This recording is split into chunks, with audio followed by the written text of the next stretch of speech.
Yes, Rita. Good morning. Today our new topic is Coulomb's law. हाँ, आज का जो हमारा टॉपिक है बेटा है कूलम्स लॉ।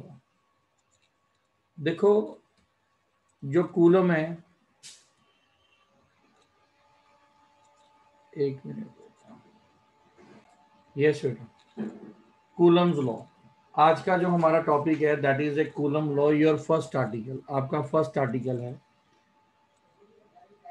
इनका पूरा नेम आपके सामने है। इनका पूरा जो नेम था that is Charles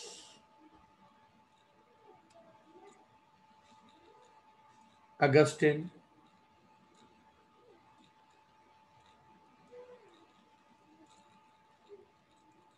Charles Augustine coulomb,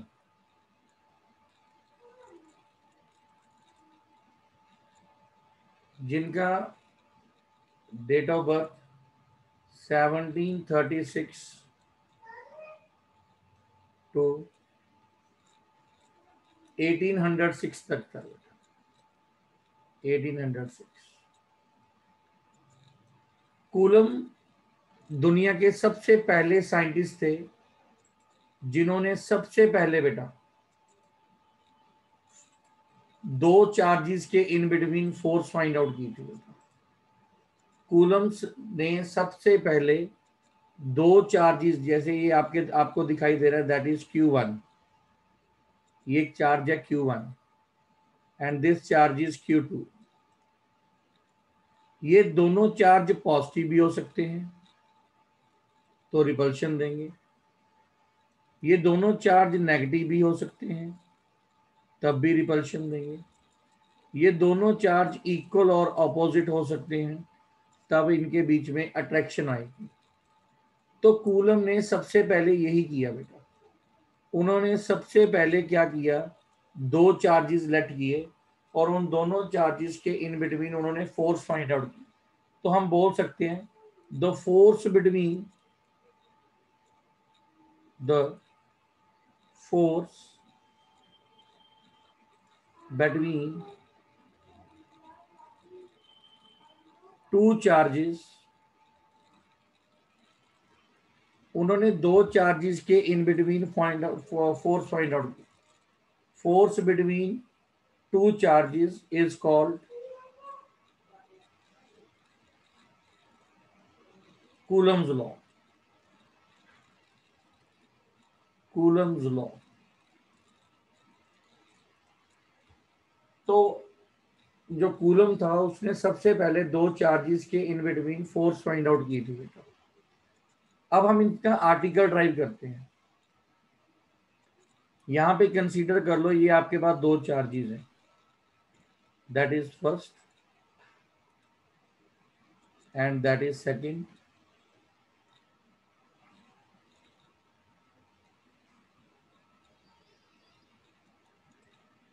अब इन दोनों के बीच हम डिस्टेंस लेट कर लेते हैं।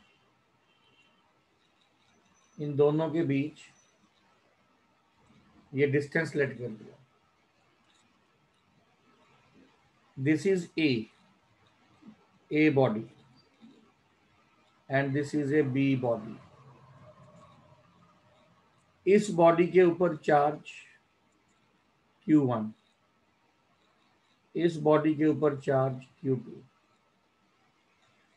हम इन दोनों बॉडीज का जो आपस में डिस्टेंस है उसको लेट करते हैं R।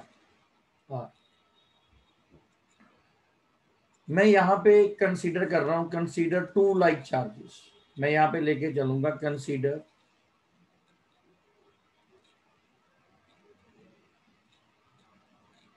To like charges Q1 and Q2 at point A and B। ये दो लाइक चार्जेस हैं। जो दो लाइक चार्जेस होते हैं वो ऑलवेज लाइक चार्जेस ऑलवेज क्या प्रोवाइड करते हैं बेटा? फोर्स ऑफ अट्रैक्शन और फोर्स ऑफ रिपल्शन। जो लाइक चार्जेस होंगे वो force of repulsion. Attraction. Yes बेटा। रिपल्शन। तो ये दोनों चार्जेस आपस में रिपल्शन देंगे, एफ एंड एफ। ये दोनों चार्जेस रिपल्शन प्रोवाइड कर रहे हैं एक दूसरे को। इस तरफ भी फोर्स लग रही है और इस तरफ भी फोर्स लग रही है। तो इट मीन ये दोनों चार्जेस एक दूसरे को क्या कर रहे हैं? रिपल्सिव फोर्स प्रोवाइड कर रहे हैं। यहां पे हम लिखेंगे at a distance, at a distance. हाँ, ये दोनों लाइक चार्जेस हमारे डिस्टेंस आर के ऊपर पड़े हैं, दोनों के दोनों चार्जेस। अब यहाँ पे हम कंसीडर कर रहे हैं, प्रूफ करेंगे इसको। जो फोर्स है इन दोनों के बीच में, जो फोर्स लग रही है, that is directly proportional to the product of magnitude of two charges. Force is directly proportional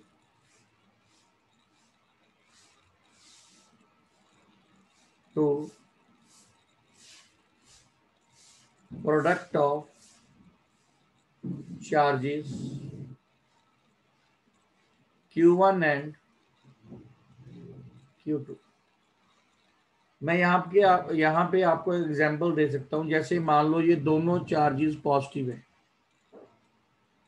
तो ऑब्वियसली कि इनके फोर्स जितना ये एक दूसरे का मैग्नीट्यूड ज्यादा दिखाएंगे उतनी फोर्स ज्यादा लगेगी इनके बीच। अगर दोनों का magnitude of nature of charge negative है तब भी फोर्स रिपल्सिव लगेगी। अगर दोनों के ऊपर magnitude of nature of charge opposite है तो फोर्स क्या लगेगी? अट्रैक्टिव लगेगी। मैंने मैग्नीट्यूड का जिक्र क्यों किया यहाँ पे? Force is directly proportional to product of charge Q1 and Q2 is इनका मैग्नीट्यूड का मैग्नीट्यूड। क्योंकि जब हम इनको मल्टीप्लाई करेंगे तो नेगेटिव नेगेटिव ही रहेगा और पॉजिटिव पॉजिटिव ही हो जाएगा। तो इस कंडीशन को हम फर्स्ट क्वेश्चन मानते हैं। यहाँ पे फर्स्ट क्वेश्चन, यहाँ पे स्टेप फर्स्ट हो गया ये। It is your first step. Now step second. अगर मैं यहाँ पे स्टेप सेकंड की बात करूं, अगर मैं इन दोनों के इन बिटवीन, इन दोनों चार्जेस के इन बिटवीन डिस्टेंस ज्यादा कर दूं तो आपके अकॉर्डिंग फोर्स ऑफ रिपल्शन या अट्रैक्शन ज्यादा होगी या कम हो जाएगी? If I increase the distance, अगर मैं इन दोनों के बीच में डिस्टेंस इंक्रीज कर दूं तो आपके अकॉर्डिंग इन दोनों चार्जेस के इन बिटवीन फोर्स का जो इफेक्ट होगा वो कम होगा या ज्यादा हो जाएगा? Tell me. कम होगा। क्या होगा? डिक्रीज। वेरी गुड बेटा, डिक्रीज। कुछ बच्चों ने आंसर भी पास किए हैं, जैसे प्रिंस ने पास किया, राशि ने पास किया, अंशिका ने पास किया। Very good students. तो डिस्टेंस अगर हम इंक्रीज करते हैं तो फोर्स डिक्रीज हो जाएगी एंड वाइस वर्सा। तो it means force in between these two charges is inversely proportional to square of distance. ये सेकंड इक्वेशन बन गई। क्या बन गई आपकी यहाँ पे second equation? Force is inversely proportional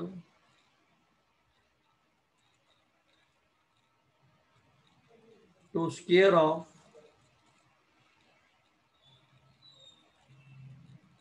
distance between two charges। अब अगर हम इन दोनों इक्वेशंस को कंबाइन कर दें फ्रॉम फर्स्ट एंड सेकंड। अगर मैं इन दोनों इक्वेशंस को कंबाइन कर दूं फर्स्ट एंड सेकंड को, तो आपका जो रिजल्ट आए वो क्या बनेगा, force is directly proportional to Q1 Q2 upon R square. ये बन गई थर्ड इक्वेशन। अब अगर यहां से मैं डायरेक्टली प्रोपोर्शनल के साइन को हटाऊं, so I apply a sign of K, that is Q1 into Q2 upon R square। अब यहाँ पे जो K है, जो यहाँ पे हम K लिखेंगे, it is a Coulomb's constant. ये कूलम्स का कांस्टेंट है और इलेक्ट्रोस्टैटिक कांस्टेंट, इलेक्ट्रोस्टैटिक कांस्टेंट। अब हमारा मोटिव है इस K को डिफाइन करना। जो ये K है, सबसे पहले हम ये पता करेंगे कि ये K है, Coulomb's constant, depends upon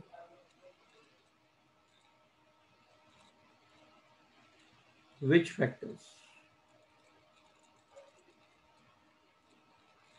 coulomb constant की जो वैल्यू है वो किन किन फैक्टर्स के ऊपर डिपेंड करेगी, कौन कौन से फैक्टर्स के ऊपर डिपेंड करेगी। सबसे पहले हम लिखेंगे nature between the two charges, nature between two charges. Nature between two charges का मतलब है स्टूडेंट्स, क्या वो दोनों चार्जेस एयर में हैं या किसी मीडियम में है। रिमेंबर द पॉइंट, क्या वो दोनों चार्जेस आपके किसी एयर में पड़े हैं और या किसी वैक्यूम में पड़े, मींस मीडियम में पड़े। सेकंड पॉइंट, सेकंड पॉइंट के ऊपर हम लिखेंगे जी जो K है, it depends upon system of unit. It depends upon system of unit. System of unit means आप इसको स्टैंडर्ड इंटरनेशनल फॉर्म में डिफाइन कर रहे हो या आप इसको सेंटीग्राम सिस्टम में डिफाइन करोगे। It depends upon system of unit.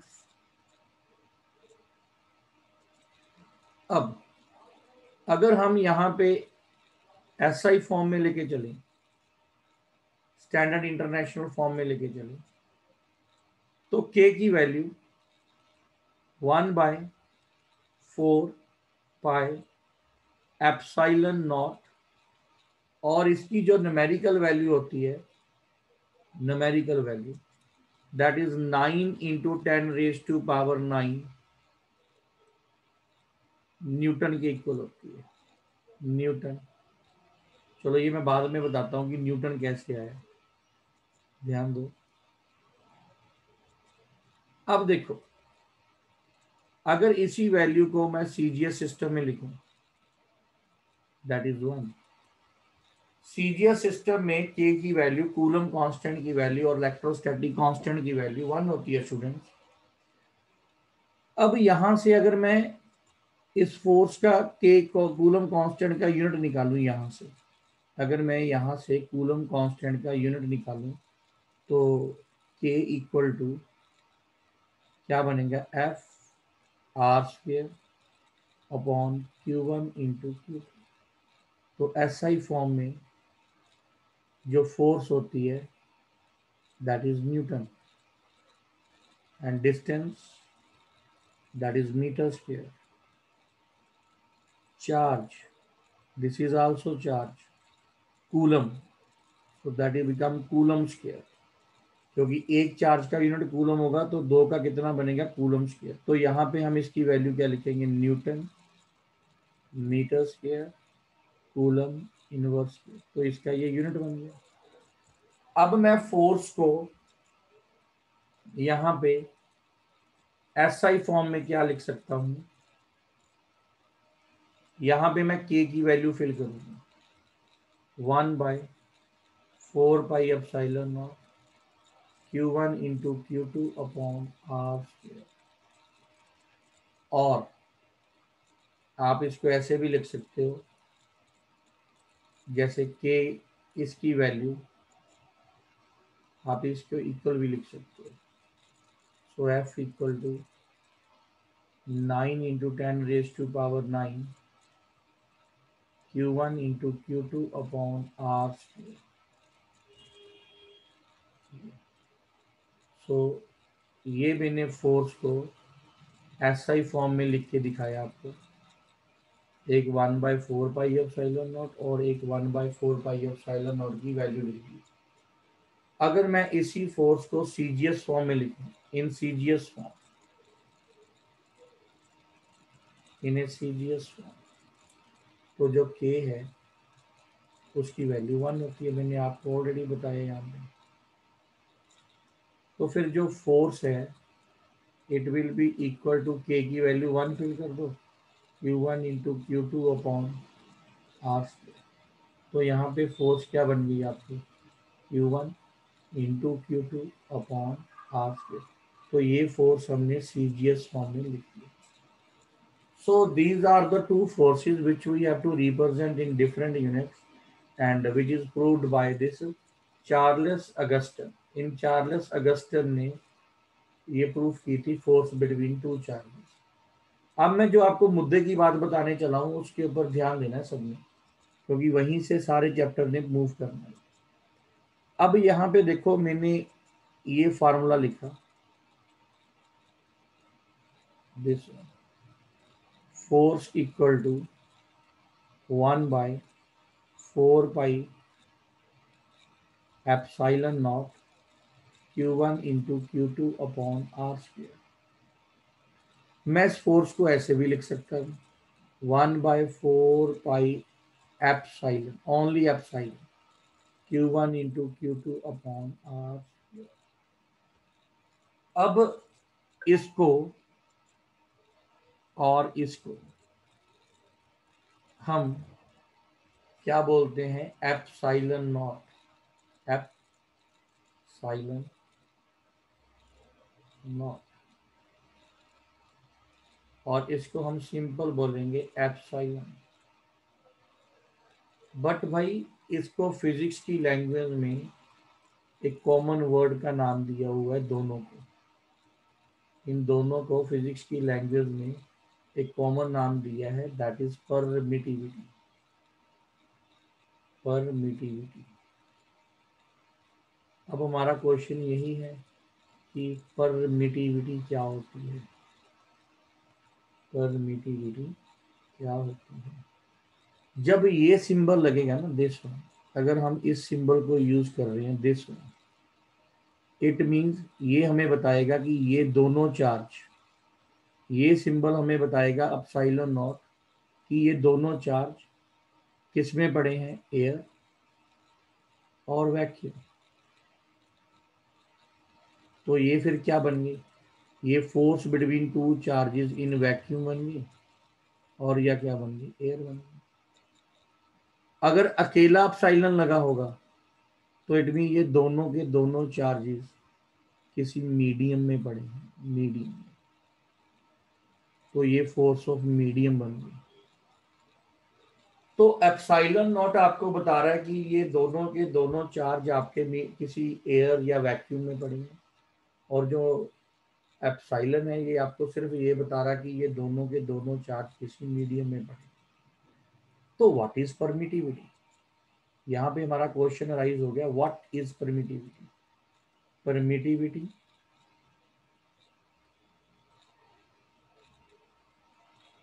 represent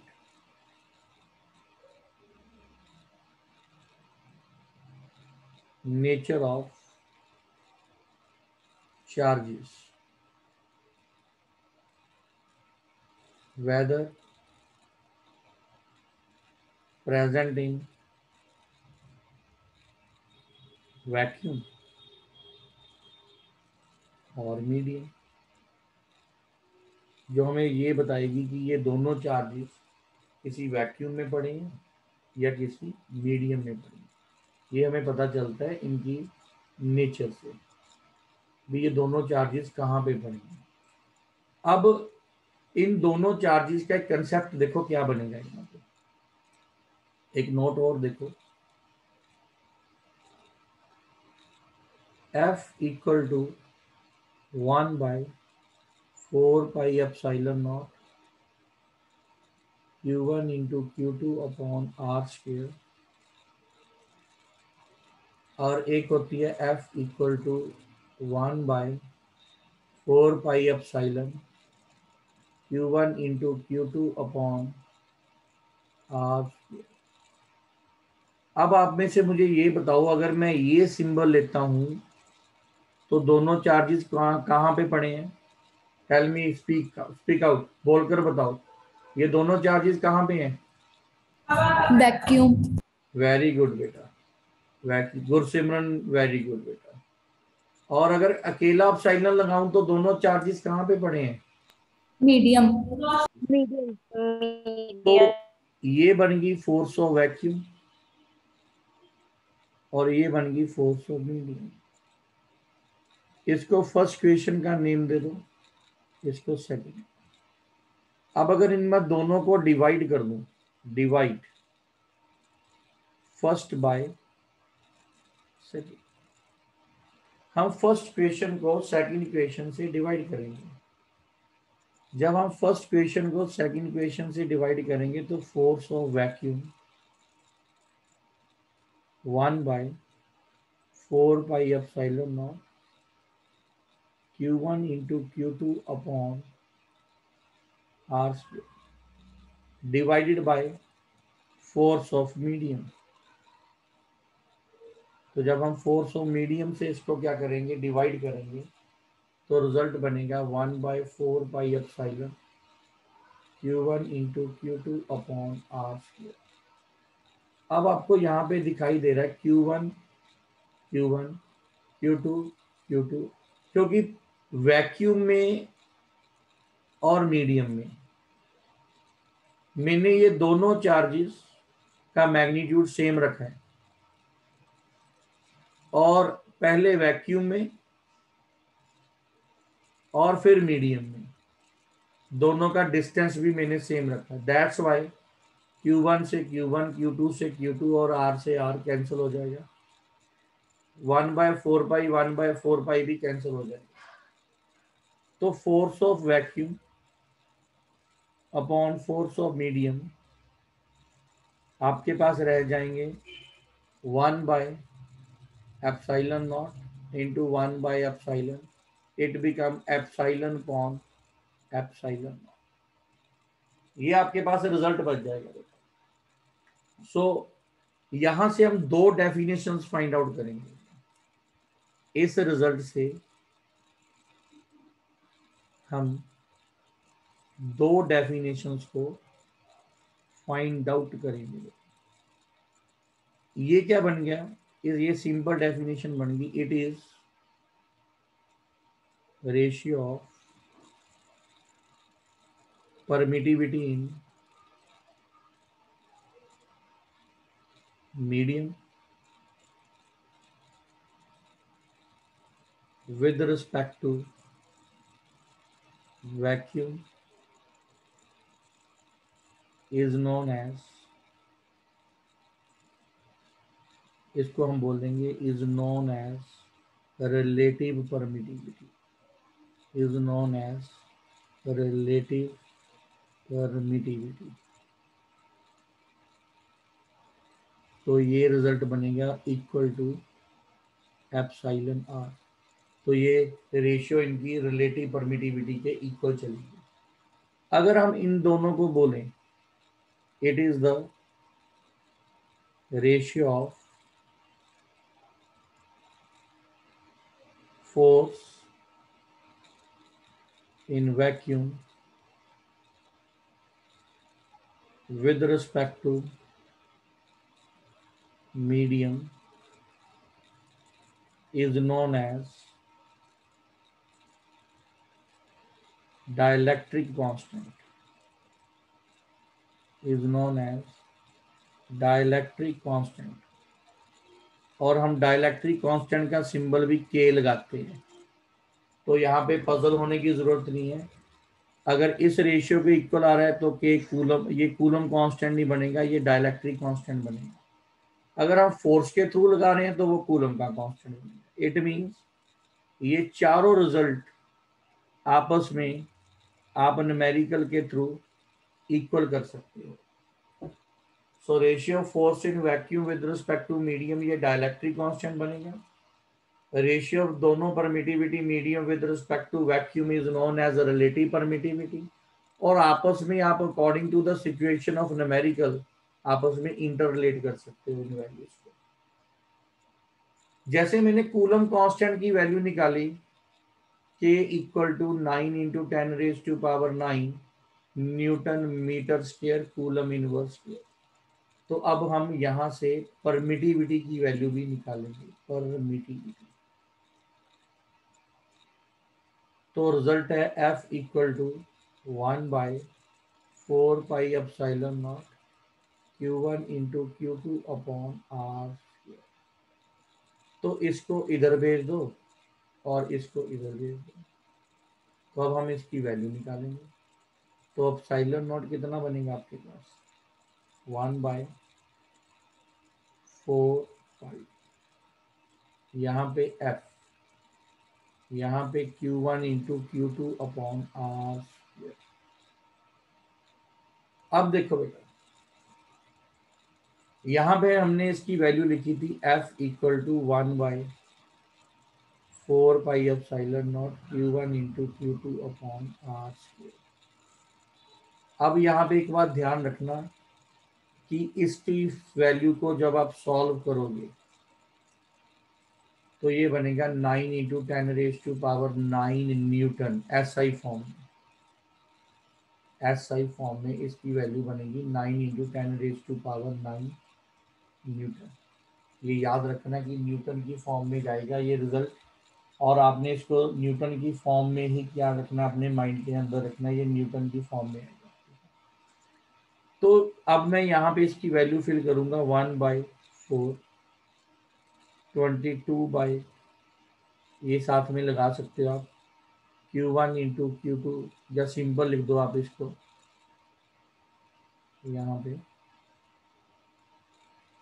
आप लिख सकते हो इसको Q1 into Q2 upon R square into Newton. आप इसको ऐसे भी लिख सकते हो न्यूटन, क्योंकि फोर्स हमने SI फॉर्म में लिख दी और चार्जेस की कोई ना कोई वैल्यू आपको मिल ही जाएगी, तो हम इसको SI फॉर्म में न्यूटन के इक्वल लिख सकते हैं।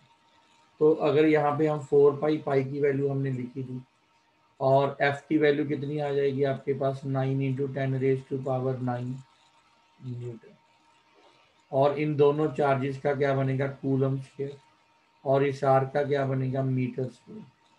जब आप इसकी वैल्यू सॉल्व करोगे तो इसका रिजल्ट बनेगा 8.85 10⁻⁻12। ये ऊपर जाके क्या बनेगा न्यूटन इनवर्स, ये ऊपर जाके क्या बनेगा metre inverse square coulomb square. तो ये वाले यूनिट इस वाले यूनिट के क्या है, बिल्कुल रेसिप्रोकल है। कूलम कांस्टेंट का यूनिट और परमिटिविटी के यूनिट आपस में रेसिप्रोकल है। सो परमिटिविटी की वैल्यू ये होती है बेटा, आप लोगों ने याद रखना है कि ये इसके इक्वल होती है। अब मैं आपको ये न्यूटन के इक्वल प्रूफ करके दिखा रहा हूँ कि ये न्यूटन के इक्वल कैसे बनी वैल्यू। ये वैल्यू न्यूटन के इक्वल हमने कैसे बनाई, तो यहाँ पे आप ध्यान रखो, जैसे मैं लिखता हूँ F equal to 1/4πε0 Q1 into Q2 upon R square. यहाँ पे आप लेट कर लो कि दोनों चार्जेस आपके 1 कूलम के इक्वल हैं और डिस्टेंस आपका यूनिट मीटर के इक्वल है। तो आपको K की वैल्यू तो पता ही है, इसकी वैल्यू तो आपको, जिसको हमने K के इक्वल लेट किया हुआ है, इसकी वैल्यू तो आपको पता ही है 9 into 10⁻⁹ newton metre square coulomb inverse square. ये वैल्यू तो आपको पता ही है, ये वैल्यू K के इक्वल है, तो इसका हमने रिजल्ट लिख दिया। अब आप देखो इन दोनों का यूनिट क्या बन गया, कूलम। तो ये 2 हैं तो कूलम स्क्वायर, और आर दैट इज 1। आर की वैल्यू क्या लिख दोगे यहाँ पे आप, 1 मीटर स्क्वायर। तो मीटर से मीटर कट गया, कूलम से कूलम कट गया, तो जो आपकी फोर्स है that is 9 into 10⁻⁹ Newton. So that's why मैंने यहाँ पे इस एफ की वैल्यू ये will this one, this one. So I hope you all clear the concept of Coulomb's law.